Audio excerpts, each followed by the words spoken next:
The dunes of Zareth, 9 shimmered under twin suns, a sea of gold and fire. To most of the Terran colonists it was a wasteland, an uninhabitable outpost on the edge of mapped space. But for Commander Eli Trent it was home. He was a pilot grounded by war. The scars on his leg told the story of a battle that should have killed him. Now, instead of flying through stars, he repaired ships no one else cared about in a scrapyard surrounded by dust and silence. That silence shattered one night. A sonic boom split the sky. A streak of light tore across the horizon and vanished behind the dunes. His old instincts, those of a soldier and a pilot, kicked in before thought did. He grabbed his scanner, strapped on his oxygen mask, and rode his desert crawler toward the crash site. What he found wasn't a ship, at least not one he recognized. It was organic, glowing faintly with soft bioluminescent pulses. Its hull seemed to breathe. Half of it was buried in the sand, and from the wreckage came a faint sound, like sobbing. Cautiously, Eli climbed inside. Amid the flickering light, he found her. She was small, slender, with pale, iridescent skin and translucent wings torn to shreds. Her eyes, luminescent silver, widened when she saw him. She tried to move, but pain racked her body, and she fell to the floor. "Easy," he said, raising his hands. "I'm not here to hurt you." Her voice trembled. "Human." Eli froze. "You can speak my language." Her lips curved faintly. "Your machines taught it to me, long ago." Her name, he later learned, was Erin, a Lemurian, one of the ancient winged races thought extinct since the Cataclysm War. Her ship had been fleeing from something she wouldn't yet name.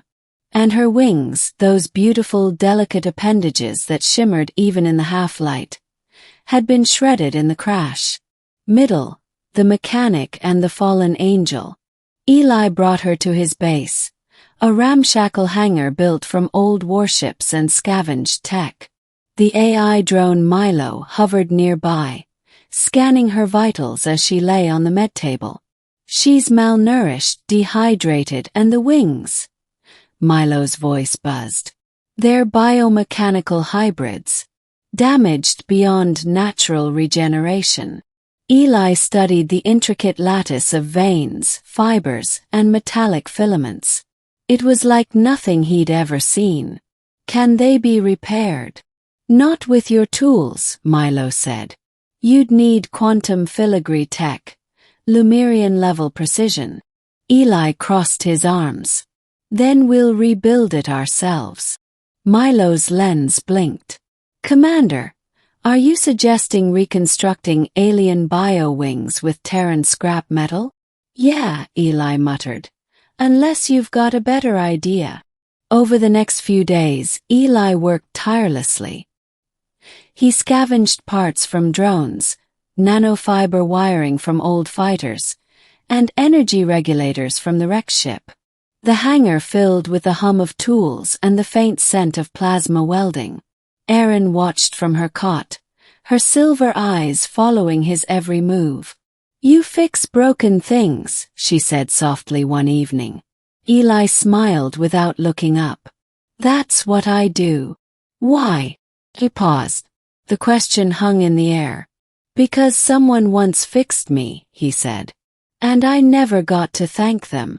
Erin tilted her head, curiosity flickering behind her gaze. "Was she human?" "She was," Eli said quietly. "And brave. She died saving my ship. I figured, fixing things is my way of making it up to her."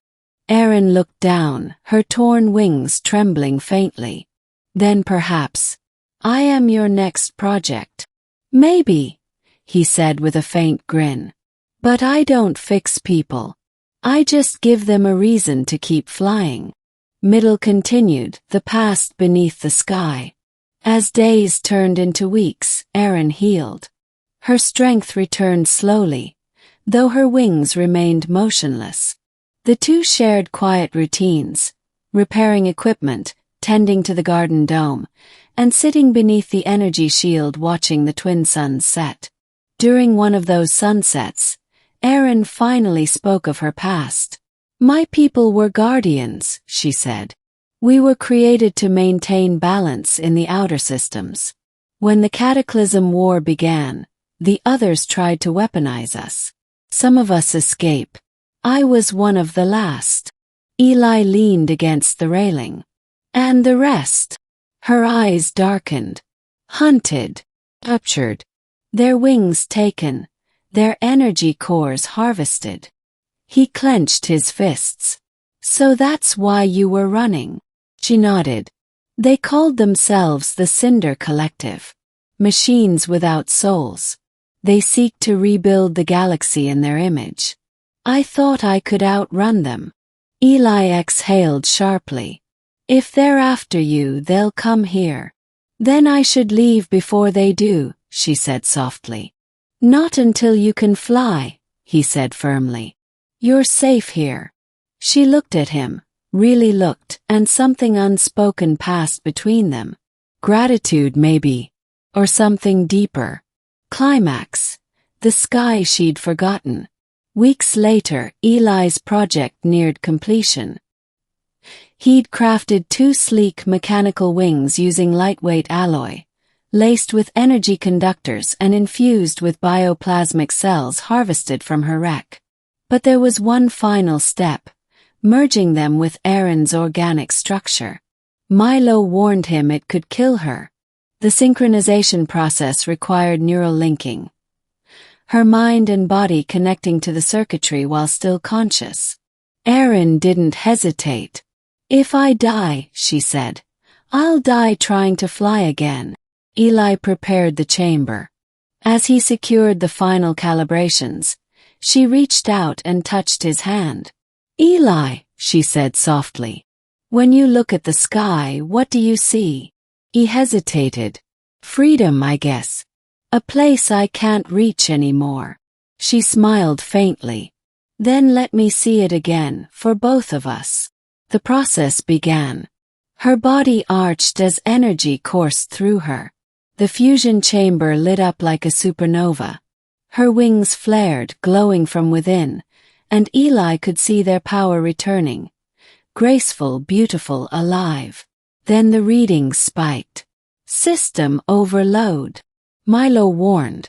"Energy feedback is destabilizing." Eli rushed forward, trying to reroute the current. Erin screamed. Then the light burst outward, throwing him across the room. When the glow faded, she was motionless. "Erin!" he shouted, crawling to her side. For a moment, nothing. Then her eyes fluttered open. "Eli," she whispered. He looked up and gasped. Her wings were whole, silver and radiant, spanning the room like blades of light. She stood shakily, looking at them as tears streamed down her face. "I can feel them." Eli smiled through his exhaustion. "Then let's see if they work." The attack. They didn't have long to celebrate. The warning sirens blared just after dawn. Milo's sensors screamed with energy spikes. "Cinder ship approaching," the AI reported. "Heavy assault class. 2 minutes." Erin's face hardened. "They found me." Eli grabbed his blaster and ran toward the hangar controls. "Then we fight."